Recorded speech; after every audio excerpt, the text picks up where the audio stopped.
मैं सबसे पहले तो आप सभी का इस बैठक में, क्योंकि बहुत महत्वपूर्ण बैठक है और सरदार पटेल जिनका बहुत महत्वपूर्ण योगदान भारत की एकता और अखंडता के लिए रहा है, सभी रियासतों को एक करने में उनका बहुत बड़ा योगदान रहा, इसीलिए हम सब उनको लौह पुरुष की संज्ञा भारत की दी गई। उनका 150वां जन्म जयंती का अवसर ऐसे समय में आ रहा है जिस समय हमारे लिए ये 150वीं जयंती उनकी इसलिए भी विशेष है कि इसी 150वीं जयंती के समय में ही हमारे राज्य की स्थापना के भी 25 वर्षों का कालखंड पूरा हो रहा है राज्य स्थापना का। तो दोनों ही कार्यक्रम और भव्यता से हों और सफलतापूर्वक हों, उसके लिए हम लोग यहाँ पर आज ये बैठक कर रहे हैं। वर्चुअल माध्यम से हम सब लोग एक दूसरे के विचार विमर्श आपस में आदान प्रदान कर रहे हैं। होता क्या है कि कई बार भारत सरकार के कार्यक्रम आते हैं बहुत बार हम लोग तैयारियां भी करते हैं, लेकिन मेरा मानना है कि ये बैठकें हमारी बहुत महत्वपूर्ण होती हैं और महत्वपूर्ण के साथ साथ बहुत अच्छे कार्यक्रम हों और ऐसे कार्यक्रम हों कि केवल औपचारिक न हो, लोगों से उनका जुड़ाव भी हो, उसका एक संदेश भी जाए और जिस वर्ग के लिए हम कार्यक्रम करना चाहते हैं वो वर्ग भी बड़ी संख्या में वहां पर उपस्थित हो। और क्योंकि सरदार पटेल का जो पूरा जीवन है वो कहीं न कहीं हम सबको प्रेरणा देता है। उन्होंने अपनी अदम्य इच्छा शक्ति से, दूरदृष्टि से और समर्पण से अखंड भारत का जो सपना है उस सपने को उन्होंने साकार किया है। उन्होंने 560 से अधिक रियासतों को एक सूत्र में पिरोकर भारत को एक सशक्त राष्ट्र बनाया और हमें एक ऐसा भारत दिया जिसमें विविधता के बावजूद भी एकता की भावना है। और आधुनिक भारत के निर्माता सरदार पटेल ने राष्ट्र की एकता और अखंडता को अक्षुण्ण बनाए रखने के लिए अपनी महत्वपूर्ण भूमिका न केवल स्वतंत्रता प्राप्ति से पहले निभाई, बल्कि स्वतंत्रता के बाद भी हम सब लोगों ने सरदार पटेल को किसी ने कम किसी ने ज्यादा पढ़ा होगा और उसमें हम सबको उनके जीवन चरित्र से, उनके जीवन में किए गए कामों से ये सब बातें स्मरण में आती हैं। उन्होंने विस्तृत एवं एकीकृत भारत के निर्माण में वो देश के पहले उप प्रधानमंत्री, गृह मंत्री के रूप में और उनकी कूटनीति और दूरदर्शिता का स्वतंत्र भारत के इतिहास में बहुत बड़ा योगदान है। अपने अद्वितीय संकल्प शक्ति और दूरदर्शिता से आधुनिक भारत का निर्माण करने वाले वो ऐसे लौह पुरुष सरदार वल्लभ भाई पटेल जी के द्वारा देश को एक सूत्र में पिरोने के लिए जो काम किया गया वो वास्तव में प्रत्येक देशवासी के लिए सच में उनके प्रति हमारा ऋण है कि उन्होंने इतनी बड़ी अलग अलग फैली हुई रियासतों को एक सूत्र में पिरोने का काम किया। और आज देश के अंदर जो अनेक काम, जैसे धारा 370 देश के अंदर आज समाप्त हो गई। देश की आजादी के बाद एक लंबा कालखंड और लंबा हमारे साधन, हमारी सेना, हमारे सुरक्षा बल लगातार वहां जूझते रहे और हजारों हजार की संख्या में कश्मीर को बचाने के लिए लोगों ने अपना बलिदान कर दिया, अपना बलिदान दिया। और सरदार पटेल की जो सोच थी उसी सोच को आगे बढ़ाते हुए आज हमारे प्रधानमंत्री श्री नरेंद्र मोदी जी ने एक भारत श्रेष्ठ भारत के मंत्र के साथ भारत की एकता, अखंडता और राष्ट्रीय गौरव को नई ऊंचाइयों पर पहुंचाने का काम उनके माध्यम से हो रहा है। और आदरणीय प्रधानमंत्री जी ने उनको सच्ची श्रद्धांजलि अर्पित करते हुए उनकी जयंती को राष्ट्रीय एकता दिवस के रूप में मनाने का निर्णय लिया है। साथ ही सरदार पटेल जी के प्रति कृतज्ञता प्रकट करने के लिए गुजरात के केवड़िया में विश्व की सबसे ऊंची प्रतिमा स्टैच्यू ऑफ यूनिटी का भी निर्माण कराया है। यही नहीं, आज सरदार पटेल की जयंती के अवसर पर प्रत्येक वर्ष पूरे देश में रन फॉर यूनिटी का आयोजन किया जाता है, जिसमें हम सब लोग प्रतिभाग करते हैं। और इस क्रम में इस वर्ष उनकी जो 150वीं जयंती है उसको और भव्य बनाने के लिए और ऐतिहासिक बनाने के उद्देश्य से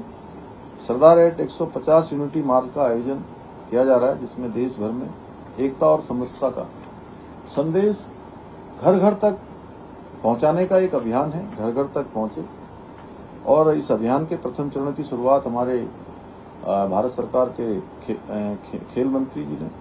डॉक्टर मनसुख मांडविया जी द्वारा 6 अक्टूबर को किया गया था। इस अभियान के माध्यम से सरदार पटेल की 150वीं जयंती को जन जन की भागीदारी से एक राष्ट्रीय उत्सव के रूप में मनाया जाएगा। जैसा आप सभी जानते हैं, इस अभियान का दूसरा चरण अभी अमित सिन्हा जी ने हम लोगों के सामने बताया है कि दूसरा चरण 31 अक्टूबर से प्रारंभ होकर 25 नवंबर तक चलाया जाएगा। इस दौरान पूरे देश भर में प्रत्येक जिले में अनेक कार्यक्रमों के माध्यम से एकता, सद्भाव और राष्ट्रभक्ति का संदेश जन जन तक पहुंचाने का अभियान चलाया जाएगा, जिसमें हमारे हर एक वर्ग का भागीदारी हो, हर एक वर्ग इस पूरे कार्यक्रम से जुड़े, इस अभियान का हिस्सा बने। ये प्रयास हम सबके द्वारा होना है। और इस भव्य सरदार एट 150 यूनिटी मार्च में स्कूल और कॉलेज के विद्यार्थियों के साथ साथ समाज का प्रत्येक वर्ग, चाहे वो युवा हो, महिला हो, बुजुर्ग हो, सामाजिक संगठन हो, वर्किंग प्रोफेशनल्स हो, खिलाड़ी हो, सेवानिवृत्त प्रशासनिक अधिकारी हो, कर्मचारी हो, या सेना और अर्धसैनिक बलों के पूर्व अधिकारी और जवान हो, सभी रूप से हमारे जो महिलाएं हमारी जो स्वयं सहायता समूह में बड़ी संख्या में काम करती हैं, उनको भी हम जोड़ सकते हैं। साथियों, मैं आप सभी को इस अभियान को सफल बनाने के लिए बहुत सक्रिय भूमिका हमको इस अभियान में निभानी है। हमारा उद्देश्य केवल कार्यक्रम करना भर मात्र नहीं होना चाहिए, बल्कि सरदार पटेल जी के एकता और राष्ट्र निर्माण के आदर्शों को जन जन तक पहुंचाना, ये हम सब का भी संकल्प होना चाहिए। और आप सभी अपने जिलों के प्रत्येक गांव, कस्बे, मोहल्ले, नगर में इस अभियान को एक जन आंदोलन के रूप में हम परिवर्तित करने का प्रयास करें। और ये केवल ऐसा नहीं लगना चाहिए कि इसमें ये सरकारी कार्यक्रम हो रहा है या खेल विभाग का कार्यक्रम हो रहा है। कई बार जब हम राष्ट्रीय खेलों का आयोजन कर रहे थे, तब भी मैंने सभी से कहा था, कोई भी हम कार्यक्रम करते हैं तो कोई विभाग उसका नोडल विभाग हो सकता है, कोई विभाग उसका कार्यदायी विभाग हो सकता है, लेकिन उसमें हमको संपूर्ण रूप से सभी को एकमय होकर उन कार्यक्रमों को संपन्न कराने में अपना योगदान देना है। और ये भी जो हमारा कार्यक्रम है, इसको भी जन आंदोलन के रूप में हमको परिवर्तित करने का प्रयास करना है। मैं कुछ बिंदुओं पर आप सभी जो अधिकारीगण हैं और मुख्य रूप से जो हमारे जनपदों में जिलाधिकारी हैं, जिनको इन कार्यक्रमों को धरातल पर उतारना है, उनसे विशेष आग्रह भी करना चाहता हूं कि आप सभी अपने अपने जिलों में इस यूनिटी मार्च के लिए एक स्पष्ट कार्य योजना अभी से बना लें, कैसे होगा।